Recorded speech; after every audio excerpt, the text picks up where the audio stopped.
أعوذ بالله من الشيطان الرجيم بسم الله الرحمن الرحيم اللهم صل على Muhammad وعلى آله وصحبه وسلم تسليما كثيرا. Chers frères, c'est dans la foi, chers amis de la Radio Nour, Libreville, Gabon, aujourd'hui samedi 9 juin 2018, dans le cadre de votre émission As-Sahaba, les compagnons de notre bien-aimé Mohammed, et que la paix d'Allah soit sur lui. Nous sommes aujourd'hui avec l'histoire de Hudaybiyah, le jour où le prophète a décidé de se rendre à la ville de Mecca pour le petit pèlerinage que les associateurs ils ont empêché le prophète.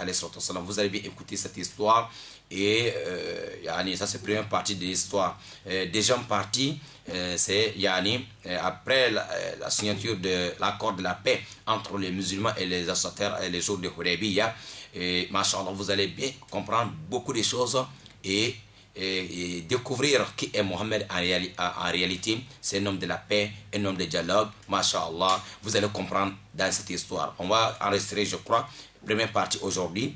Alors, ce qui s'est passé les jours de Hudaybiyah. Samedi prochain, Inch'Allah, on va continuer avec les restes avec les deux amis, Abu Basir et Abu Jandal, parce que après la signature de l'accord, il y a quelque chose qui va se passer encore car les travaux facilités. Merci pour vos encouragements. Merci, barakallahu fikum. Jami'an, à tout à l'heure sur le plateau.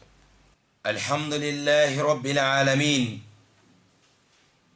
Wassalatu wassalamu ala Muhammad wa ala alihi wa sahbihi wa sallama tasliman kathira amma ba'd. عباد الله أحييكم بتحية الإسلام قائلا السلام عليكم ورحمة الله وبركاته. Alhamdulillah, louange à Allah, Seigneur de l'univers, et que la paix et le salut d'Allah soient sur notre guide Mohammed, ainsi que sur sa famille et ses compagnons. Chers frères dans la foi, aujourd'hui nous remercions Allah subhanahu wa ta'ala. Nous allons Bi'iznillahi ta'ala, dans le cadre de votre émission, alors As-Sahaba, les compagnons, la vie des compagnons du prophète Mohammed alayhi salatu wassalam. Nous avons aujourd'hui avec vous des grands Sahaba, Abu Jandal et Abu Basir. Aujourd'hui 9 samedi 2018. Qui est Abu Jandal et Abu Basir? Une fois, nous avons parlé de l'histoire d'Abu Basir, mais avec, Inch'Allah, un autre compagnon, voilà, nous allons, Inch'Allah, parce que le délai, ils ont fait certaines choses ensemble. C'est pour cela que nous revenons encore sur Abu Basir et son frère, Abu Jandal. Chers frères, c'est dans la foi. Comme d'habitude, au début de l'islam, ce n'était pas facile. Ce n'était pas facile pour ceux qui ont accepté l'islam. Depuis la naissance de l'islam, ce n'est pas tous les hommes ou les femmes qui ont accepté facilement. Et ceux-là aussi qui ont accepté, alors ils ont eu de sérieux problèmes avec parfois leurs parents ou avec les Mekwa. Qu'Allah les travaux nous facilite, Inch'Allah. Abu Jandal et Abu Basir. Et les deux sont parmi ceux-là qu'ils ont supporté, alors qu'ils ont fourni beaucoup d'efforts et lorsqu'ils ont accepté l'islam dès au départ. Oui, Abu Basir et Abu Jandal, Allah a accordé sa grâce, il les a guidés vers la religion d'Allah subhanahu wa ta'ala, vers l'islam. Naam. خرج رسول الله صلى الله عليه وسلم زمن الحديبية حتى إذا كانوا ببعض الطريق قال النبي صلى الله عليه وسلم إن خالد بن وليد بالغميم في خيل لقريش طليعة فخذوا ذات اليمين فوالله ما شعر بهم خالد حتى إذا هم بقطرة الجيش فانطلق يرقد نظيرا لقريش وسار النبي صلى الله عليه وسلم حتى إذا كان بالثنية التي يهبط عليهم منها بركة به راحلته فقال الناس هل هاتي فقالوا خلاتي القصوى القصوى اسم دابة النبي صلى الله عليه وسلم. Rasul alayhi sallam, mashallah, et il est sorti de Médine. Alors avec autour de 1400 compagnons pour aller faire le Umrah, petit pèlerinage à la Mecque. Et accompagné avec des hommes et femmes, mais sur la route un peu proche de la ville de Makkah, Rasul sallallahu alayhi wa sallam, il a dit, il a constaté que Khalid ibn Walid, il n'était pas encore musulman, que Khalid, il est avec les chameaux de Quraysh. Khalid, il est alors devant une délégation qui sont en train de surveiller aux alentours de la ville de Makkah. Khalid ibn Walid, à ce jour-là, il n'était pas encore musulman, mais tout le monde connaissait Khalid avant l'islam et même dans l'islam. Khalid, c'est un homme qui ne connaît pas la peur. Khalid, c'était vraiment un homme courageux. Rasul alayhi salam, Khalid, il est avec une délégation en train de surveiller les alentours de la ville de Makkah. Faisons attention, prenons un autre chemin. Nous ne sommes pas venus pour la guerre, nous ne sommes pas venus pour le combat, nous sommes venus alors même nuit pour venir faire l'adoration, petit pèlerinage. Mais si Khalid nous trouve, il va essayer de provoquer alors un problème. Pourtant, nous ne sommes pas venus pour ça. Prenons un autre chemin. Vous voyez comment Rasul alayhi salam, ce n'est pas parce qu'il avait peur. Non, parce que Rasul alayhi salam a cherché à tout prix à éviter alors des problèmes. Il a essayé à tout prix d'installer alors la paix dans la zone. Il voyait les dangers quelque part, mais ce n'est pas qu'il a peur de Khalid, mais c'était pour éviter les problèmes, parce qu'il savait qui est Khalid à ces jours-là. J'aimerais qu'on écoute bien cette histoire jusqu'à la fin, parce que vous allez comprendre beaucoup de choses, ceux qui sont musulmans ou pas, et vous allez, Inch'Allah, comprendre beaucoup de choses de cette histoire aujourd'hui. Et c'est que Rasul alayhi salam, pour comprendre en réalité si l'islam c'est une religion de la violence, une religion qui cherchait la guerre à gauche partout, et vous allez comprendre, Inch'Allah, et combien de fois le prophète de l'islam a cherché d'éviter alors les problèmes.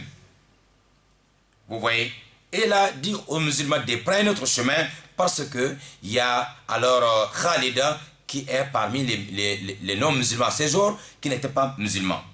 Les musulmans, ils ont pris notre chemin. Les qaswa de Rasul alayhi salam, alors, dès qu'ils arrivent quelque part, les musulmans, ils ont constaté que le chameau du prophète alayhi salam ne veut plus avancer. Il a fait des signes. Rasul alayhi salam, oui, parce que c'est ça qui montre qu'il y a un danger. Le chameau n'a pas continué. Donc, il est resté bloqué. Le prophète a compris et tout le monde, ils ont compris qu'il y a quelque chose qui ne va pas. Rasul alayhi salam, avant de voir d'abord les problèmes, il a dit que je jure par celui-là qui détient mon âme entre ses mains, et les Quraysh, les Mekwa, nos ennemis qui sont dans la ville de Makkah, qui ne veulent pas nous voir. Je vois qu'ils cherchent maintenant à nous empêcher de rentrer dans la ville de Makkah. Mais lorsqu'ils arrivent pour nous demander quelque chose, en tant que ce n'est pas pour désobéir Allah subhanahu wa ta'ala, il dit Wallazi nafsi biyadi la yas'alunani khattatun yu'azimuna fihi hurumatullah illa a'taytuhum iyaha. Il dit, le Mekwa, tous ceux qui vont venir me demander, alors en tant que ce n'est pas pour désobéir à Allah subhanahu wa ta'ala, en tant que si on continue toujours à respecter alors la loi d'Allah subhanahu wa ta'ala, moi Mohammed, tous ceux qui vont me demander, moi je vais donner. C'est-à-dire, s'il dit par exemple, vous ne pouvez pas rentrer dans la ville de Makkah, il faut telle condition, il faut telle condition, Mohammed dit que lui, il est prêt pour accepter toutes les conditions, sauf si ils vont dire de désobéir à Allah. À ce moment, la ta'ata li makhlouqin fi ma'siyati al-khaliq. Une créature ne doit pas obéir ou adorer, accepter alors ou marcher derrière une autre créature lorsque il s'agit de désobéir le Créateur. Rasul alayhi salam, il avait 1400 hommes avec lui. Il pouvait dire, nous sommes venus pour l'adoration. J'aimerais que mes frères, mes soeurs musulmans comprennent cela d'abord, avant nos frères, avant avant qu'on dise aux autres de comprendre notre religion, c'est à nous d'abord de comprendre certaines choses. Et ici, ça concerne tout le monde, les musulmans comme non musulmans. Le prophète alayhi salatu wassalam, il est venu pour l'adoration, pour un petit pèlerinage.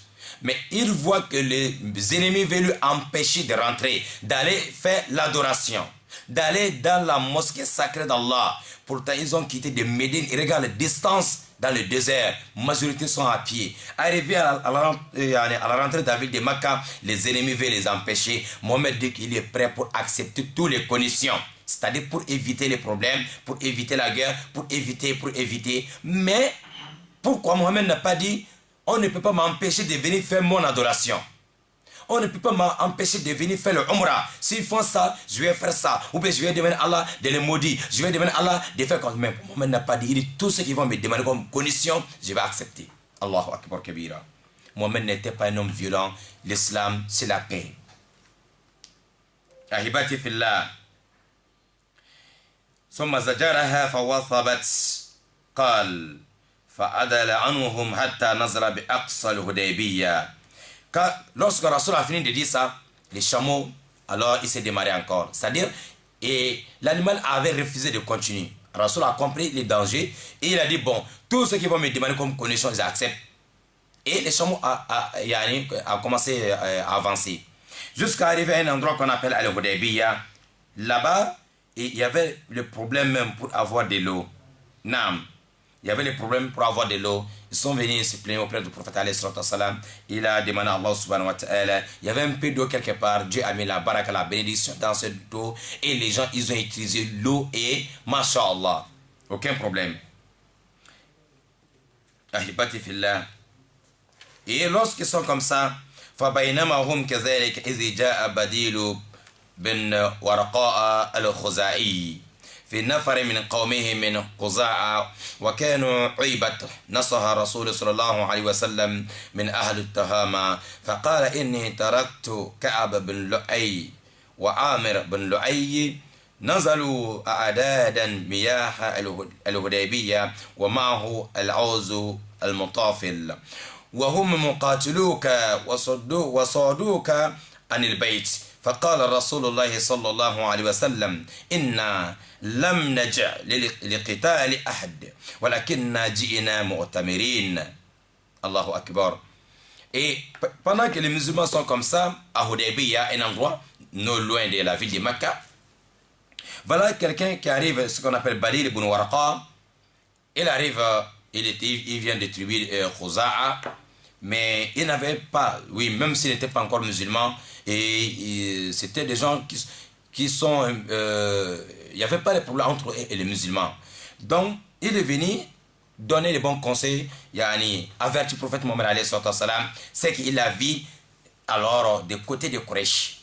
Il a expliqué à Mohammed alayhi salam, il dit, ah, Mohammed, je vis quelqu'un qu'on appelle Tarak, Ka'ab bin Lu'ay et Amir bin Lu'ay, je les ai vus.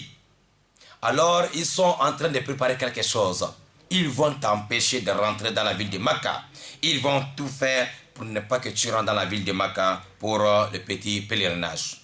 Le prophète dit, sallallahu alayhi wa sallam, que la paix d'Allah soit sur lui, que nous, les musulmans, ne sommes pas venus alors pour le combat, pour la guerre, pour provoquer qui que ce soit, mais nous sommes venus rien que pour le petit pèlerinage.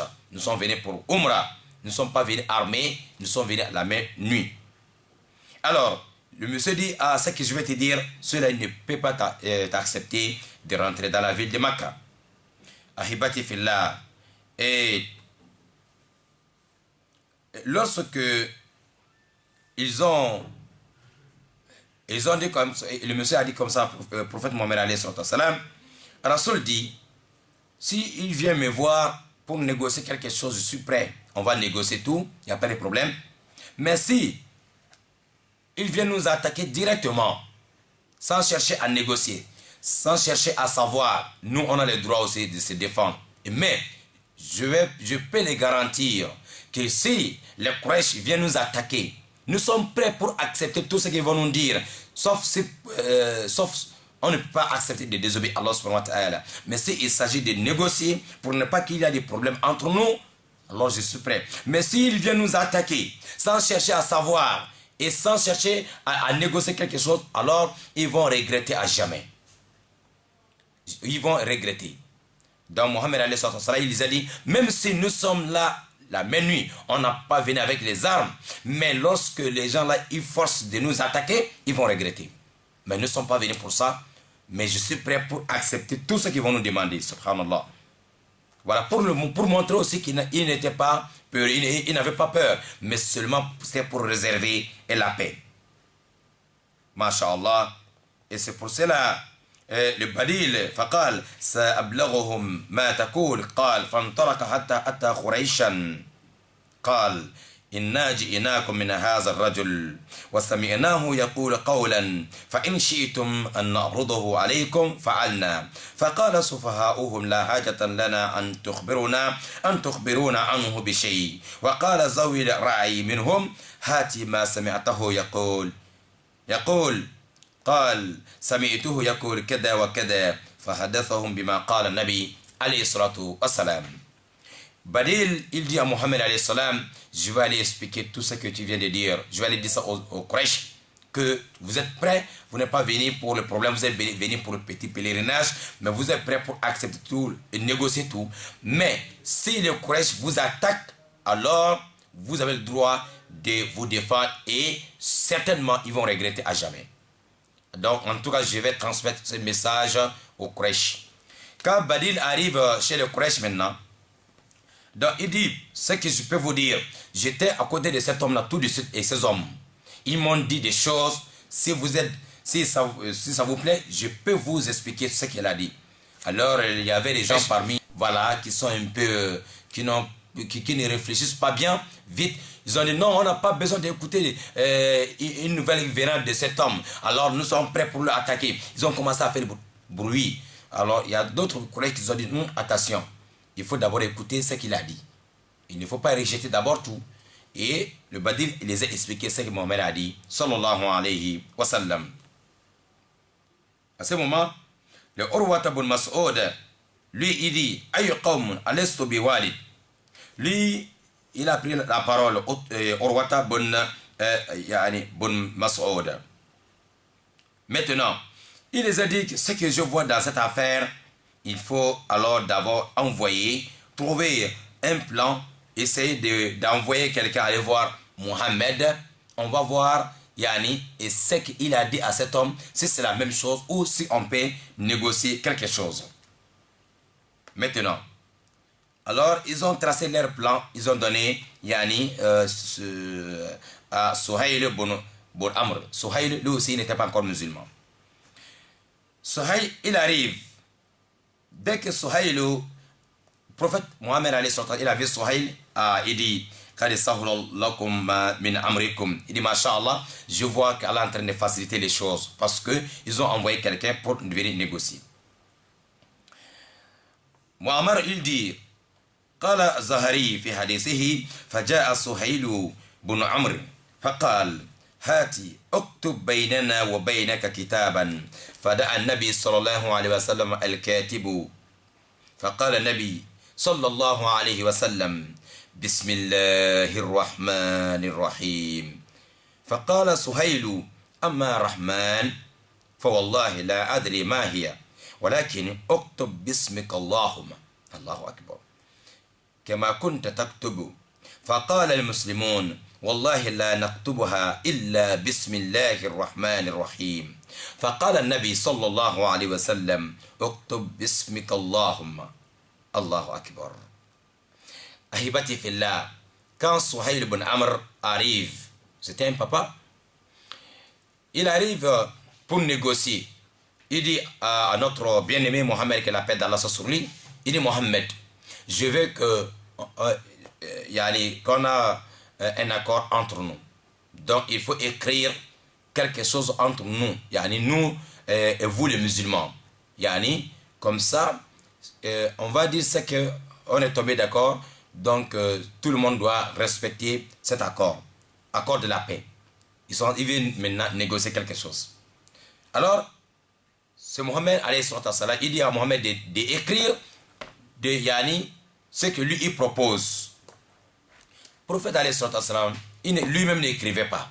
Allahu Akbar Kabira. Oui, si Mohammed il écrivait, les gens allaient dire que celui qui a inventé le Coran.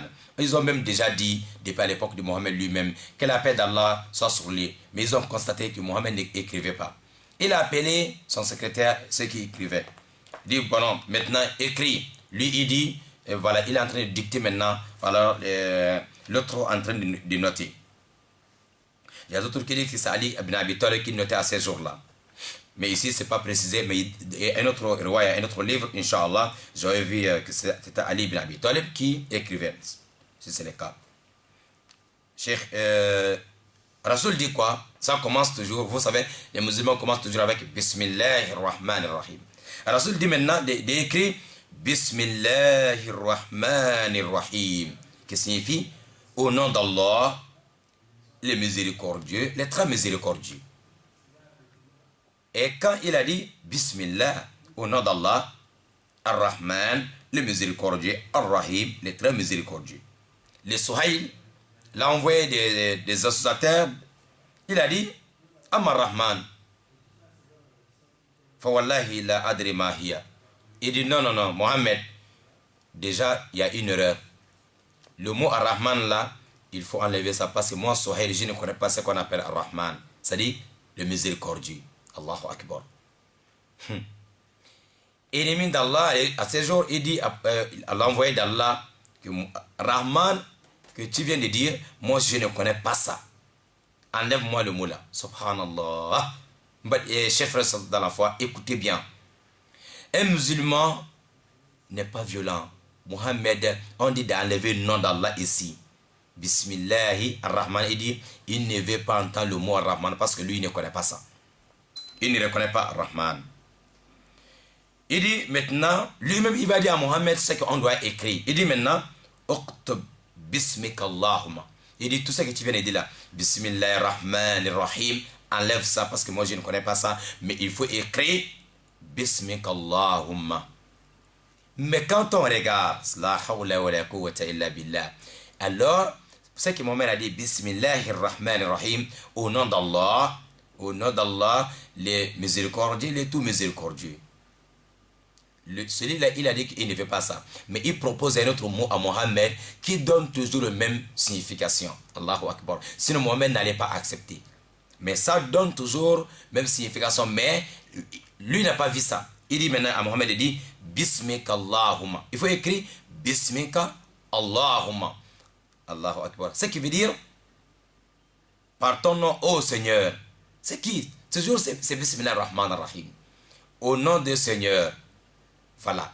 Donc, ça donne toujours la même signification. Alors, quand il a dit ça, les musulmans qui sont autour de Mohammed alayhi salam, فقال المسلمون والله لا نكتبها. Les musulmans, ils ont fait le bruit. Non, on ne peut pas accepter ça. Comment on va enlever Bismillah ar-Rahman ar-Rahim et écrire Bismika Allahumma? Mohammed, il était sage. Il connaissait la signification de tous les deux mots. Rasul dit sallallahu alayhi wa sallam, il a accepté. Il dit non, il ne faut pas que ça vous dérange. Laissons comme ça. Rasul, il a changé. Un mécréant dit, un homme musulman dit à Mohammed, l'envoyé d'Allah, d'enlever Bismillah ar-Rahman ar-Rahim et d'écrire un autre mot que lui-même il a donné. Mais toujours, ce n'est pas un mot interdit dans l'islam. C'est toujours, ça donne toujours la même chose. Rasul alayhi salatu wa salam, quand les musulmans ont dit on ne peut pas enlever Bismillah ar-Rahman ar-Rahim, قال النبي اكتب بسمك اللهم بسمك اللهم. Rasul dit maintenant, à celui qui est en train d'écrire, il dit bon, écris comme il a dit, Bismika Allahumma, par ton nom, ô Seigneur. Allahu Akbar. Taïb. Ici, une leçon. Parfois, il y a des musulmans qui disent non, on ne peut pas accepter ça, on ne peut pas accepter ça, parce que c'est Allah qui a dit, parce que c'est l'islam qui a dit. Ils font du bruit, ils montent, ils descendent. Parfois par manque de connaissance de l'histoire de la vie de Mohammed lui-même ou la vie des compagnons. Lorsqu'on maîtrise la vie des compagnons et maîtriser la vie du prophète Mohammed alayhi salam, vous allez comprendre beaucoup de choses, ça va nous aider. Il y a beaucoup de choses qui font en sorte que les gens sont fâchés, moi je n'aime pas ça, je ne peux pas faire ça, parce que Allah a dit, parce que non, il y a des moments il y a certaines choses dans l'islam, en cas de nécessité, en cas de devant de force majeure, on est obligé de laisser certaines choses et pour gagner ce qui est mieux que ça.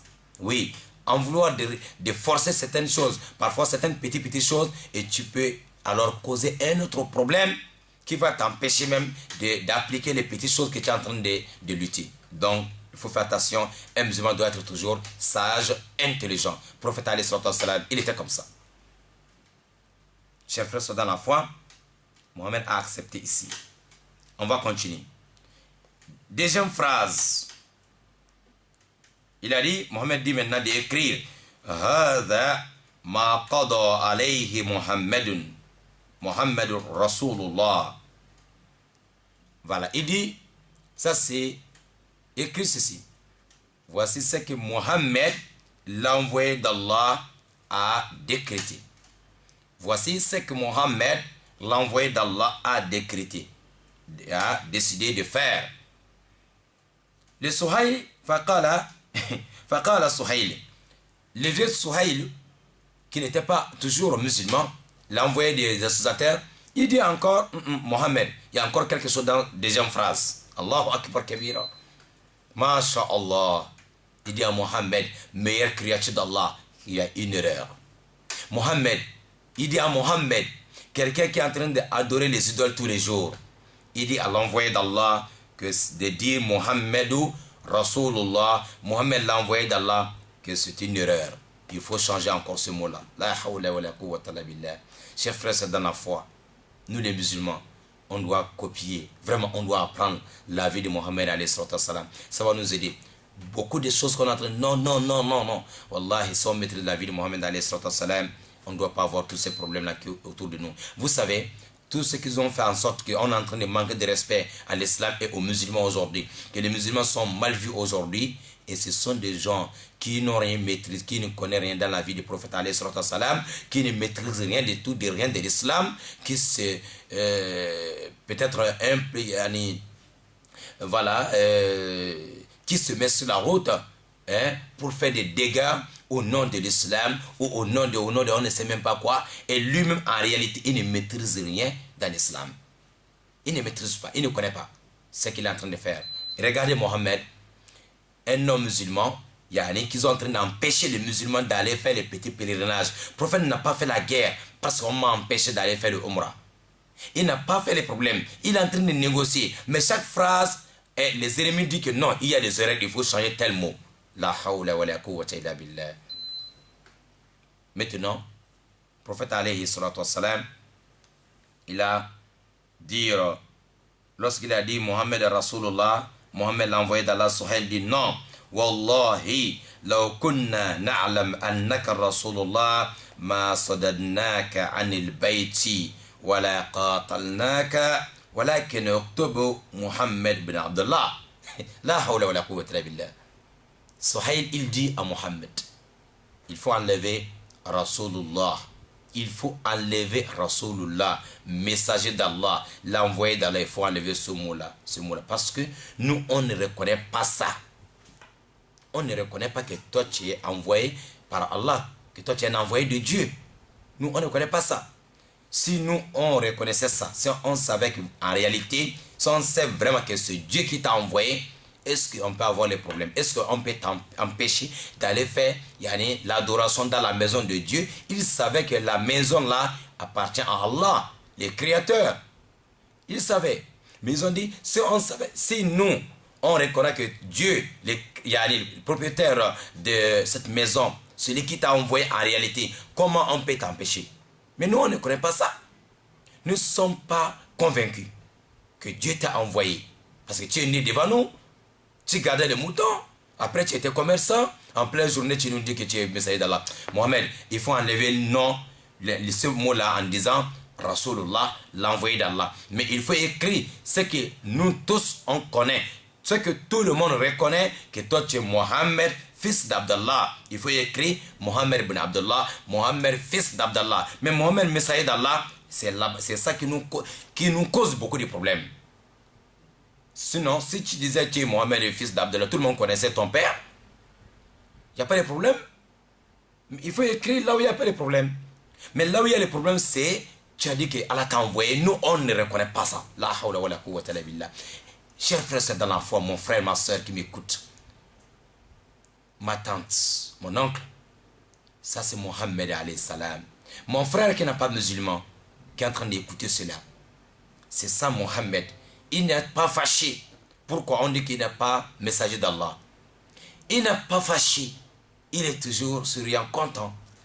Il dit encore à la personne qui est en train d'écrire, il dit bon, il faut enlever le nom du côté de Rasulullah. Mais avant de dire cela, il a dit, فقال النبي صلى الله عليه وسلم والله إني لرسول الله ولكن يعني إني لرسول الله وإن كذبتموني. Mohammed dit à Suhail, il dit je jure par Allah, je suis l'envoyé d'Allah, même si vous ne reconnaissez pas ça, même si vous êtes en train de me démentir. Je vous jure que je suis envoyé par Allah, par notre Dieu, notre Créateur à tous. Même si vous ne reconnaissez pas, je suis l'envoyé de Dieu. Mais, il dit à la personne qui a écrit, à son secrétaire, maintenant, Uqtub, voilà qu'un Uqtub, Mohammed ben Abdullah. Il dit maintenant, il faut enlever, Rasulullah lui-même donne la permission à son secrétaire d'écrire Mohammed ben Abdullah. Au lieu de Mohammed, Rasulullah, envoyé d'Allah, comme les mécréants, les assortants ne veulent pas entendre le mot, pour obtenir la paix. On ne peut pas, s'il y a un problème entre toi et quelqu'un, tu ne peux pas dire que tout ce que je vais dire, la personne doit accepter. Si tu veux la paix, tu es obligé de lui donner certaines choses, lui il te donne certaines choses. Il te dit, bon, c'est donnant-donnant. Vous voyez, tu as besoin de la paix. Mohammed, c'est un homme de la paix. Donc il était obligé d'accepter certaines choses que les gens la demandent. Comme lui-même il avait dit, tout ce qu'ils vont me demander, comme les connaissances, je vais accepter. Allahu Akbar. Alors, il a accepté d'enlever Rasulullah, après avoir confirmé ça devant lui, mais dans leurs documents, il dit d'effacer Rasulullah, d'écrire seulement avec Yani Mohammed, fils d'Abdullah. La personne qui écrivait, comme dans certaines riwayas, c'est Ali ibn Abi Talib, qu'il a dit, en tout cas, Ya Rasulullah, je ne peux pas effacer Rasulullah. Parce que c'était déjà écrit. C'est pas moi qui peux effacer que tu es l'envoyé d'Allah. Mohammed, Ya Rasulullah, si il s'agit d'effacer, c'est peut-être c'est toi-même. Mais moi, je ne peux pas effacer Rasulullah à cause de la parole d'un homme musulman. La hawla wa la quwwata illa billah. Mohammed lui-même, alayhi salatu wassalam, a récupéré le document. Il l'a effacé avec sa main. Alors, Rasulullah, messager d'Allah, ils ont écrit à la place fils d'Abdullah. Allahu Akbar. Pourtant, autour de lui, il y a des hommes qui sont prêts à tout prix pour défendre la religion d'Allah. Plus de 1400 hommes avec lui. Mais Rasul n'est pas fâché. Celui qui est en train de calmer encore ces hommes. La hawla wa la quwwata illa billah. فقال النبي صلى الله عليه وسلم نعم قال الزهري وذلك لقوله لا يسألونني خطة يعظمون فيه حرمات الله إلا أعطيتهم إياها فقال له النبي صلى الله عليه وسلم ألا أن تخلوا بيننا وبين البيت فنطوف به فقال سهيل والله لا تتحدث العرب أن أخذنا ضغطة ولكن ذلك من العام المقبل فكتب فقال سهيل وألا أن لا يأتيك منا رجل وإن كان إلا أرددته إلينا. Ce n'est pas fini. Ahibati fillah. Et lorsque le prophète alayhi salatu wassalam, comme il avait déjà juré en disant que tout ce qu'ils vont me demander je vais donner, il a écrit, c'est-à-dire Bismika Allahumma au lieu de Bismillah ar-Rahman ar-Rahim, parce que les ennemis ont demandé ça. Au nom de toi, ô Seigneur. Et voici ce que Mohammed propose, ce que Mohammed a décidé. Mohammed, l'envoyé d'Allah. Ils ont dit enlever l'envoyé d'Allah. Il faut mettre Mohammed, fils d'Abdullah. Ils ont fait ça. Mohammed a accepté. Il dit, voilà ce que lui il demande, c'est que il demande au Mekwa, au Quraysh, de libérer la route pour qu'ils et ces hommes se rendent à la ville de Mecca pour effectuer leur petit pèlerinage. Lorsque Mohammed a dit ça, parce qu'ils sont en train d'écrire pourquoi il est venu à la Mecque. Parce qu'il y a de cela 5 ans qu'on avait chassé Mohammed, il n'était plus, il vivait maintenant à Médine. C'est après 5 ans comme ça qu'il revient avec 1400 hommes pour faire l'adoration. On ne veut pas le voir. Donc ils ont envoyé Souhaïl pour aller demander, négocier avec lui pourquoi il est venu. C'est ça qu'ils sont en train d'écrire. Voilà, je suis venu pour le Umrah et je vous demande de me libérer la route pour que je rentre avec mes hommes pour faire l'adoration d'Allah et puis on retourne. Alors nous ne sommes pas venus armés.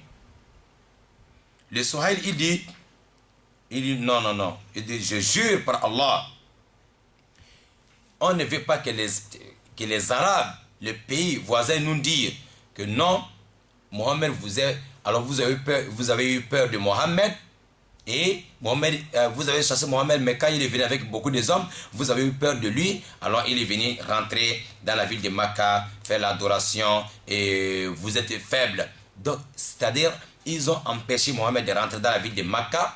Pourtant, ils savaient que Mohammed n'a pas venu pour le problème, parce que dans tout ça, ils savaient que Mohammed n'a pas venu armé, mais c'était pour ne pas que les Arabes disent partout que ouais, oh, les gens de Makkah vraiment ils sont faibles, hein. Ils ont chassé Mohammed, voilà, Mohammed est venu avec la force, ils ont eu peur de lui, Mohammed est rentré dans la ville de Makkah facilement, sans problème. Donc c'est à cause de ce côté-là qu'ils n'ont pas accepté Mohammed de rentrer. Allahu Akbar. Sinon ils savaient que Mohammed disait la vérité. Mais pour ne pas que les gens ils vont dire, voyez, nous sommes faibles, parce que c'était des gens orgueilleux. C'était des gens orgueilleux, vraiment. Ils ne voulaient pas montrer, ils ne voulaient pas que les gens voient qu'ils sont faibles. Ils ont dit, Mohammed, cette année, tu ne peux pas faire les Umrah, parce qu'on ne veut pas que les Arabes nous disent que nous sommes faibles. Alors, nous sommes d'accord pour le Umrah, mais l'année prochaine. Cette année, nous, on doit montrer aux Arabes que c'est nous les plus forts, mais pas toi. Mais si on te laisse rentrer l'année là, les Arabes vont dire que c'est toi qui es fort plus que nous. Nous, on ne peut pas accepter cela. Allahu Akbar Kabira. Akhir Karim, Wallahi Mohamed, est-ce qu'il a accepté ça aussi? Oui, il a aussi accepté de retourner à Médine sans faire le Umrah cette année. Parce que les ennemis, ils ont dit, tu ne dois pas faire. Parce qu'on ne veut pas que les gens voient que nous sommes faibles. La hawla wa la quwwata illa billah. Mohamed, il a aussi écrit ça, il a accepté. Oui, cette année, on va retourner. On ne fait pas le Umrah, on va retourner. La hawla wa la quwwata illa billah. Et maintenant, il dit, Souhaïl, il ajoute encore, il dit, l'année prochaine, il n'y a pas de problème, vous allez venir, mais c'est pour 3 jours. Vous allez rentrer dans la ville de Makkah, 72 heures, la même nuit, pas armé. Vous allez faire seulement 72 heures l'année prochaine, vous allez faire le Umrah. Après les 72 heures là, vous allez libérer la ville. Mohammed aussi, alayhi salam, il a accepté ça, il a écrit. La hawla wa la quwwata illa billah. Naam, c'est ça Mohammed. Oui, notre bien-aimé, c'était un homme de la paix, un homme de dialogue. Il a accepté tout ça là, pour réserver seulement.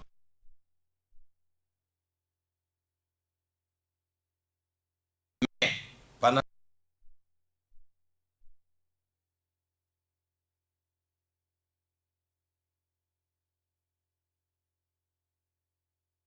les musulmans et les non-musulmans accordent la paix, signer la paix pendant 10 ans, on ne doit pas faire la guerre. Ah, Masha'Allah. Ça, c'était vraiment bon pour tous les deux côtés. Parce que tout le temps, Rasoul cherche à éviter ça, mais c'est eux-mêmes qui venaient toujours attaquer les musulmans. C'est eux-mêmes, ils demandent maintenant, yani, avec Mohammed, ils sont d'accord. Le prophète alayhi salam, il a aussi accepté qu'on fait 10 ans. Rasoul alayhi salam, si pendant 10 ans, il n'y a pas de problème entre nous et il n'y a pas de problème de guerre, alors ça va nous aider de s'installer correctement bien et de s'organiser en cas, après 10 ans là, si les gens peuvent venir nous attaquer, on doit rester toujours prêt. Mais ils ont ajouté un mot qui était beaucoup compliqué chez les musulmans. Mais Mohammed alayhi salam, ce n'était pas compliqué chez lui. Ils ont dit, pendant les 10 ans là, si quelqu'un quitte de notre côté pour se convertir en islam, si ils se rendent à Médine, chez vous, vous les musulmans là-bas, vous allez faire retourner la personne chez nous. Pendant 10 ans, on ne veut pas voir un nouveau converti. Pendant 10 ans, il ne veut pas. Si il dit après la signature de cet accord, tous ceux qui ne sont pas encore musulmans, ils ne peuvent plus rentrer dans l'islam. Pendant 10 ans, si une femme ou bien un homme va se convertir en islam pour se rendre chez vous là-bas, vous les musulmans à Médine, vous avez le devoir de faire retourner la personne. Sinon, si vous gardez la personne, nous allons annuler tout ce que nous avons signé. À ce côté-là, c'était beaucoup compliqué chez les musulmans. Ils disent, mais comment? Et après, ils ajoutent encore un mot, que si l'un des musulmans regrette, il veut sortir de l'islam, s'il retourne maintenant chez sa famille non musulman, alors il va rester là-bas, il ne doit plus retourner chez les musulmans. Mais si un non-musulman se convertit à l'islam, on va faire retourner la personne obligatoirement pendant les 10 ans là. On ne doit pas avoir un nouveau converti. Mais les anciens convertis, les anciens musulmans, si l'un d'eux retourne de l'islam vers leur ancienne religion, mashallah, la personne va rester là-bas. Rasoul alayhi salam, il a aussi accepté ça. Les musulmans disent subhanallah, comment on peut accepter ça? Comment? Le prophète alayhi salam, il était sage, guidé, il était téléguidé, il était guidé par Allah subhanahu wa ta'ala.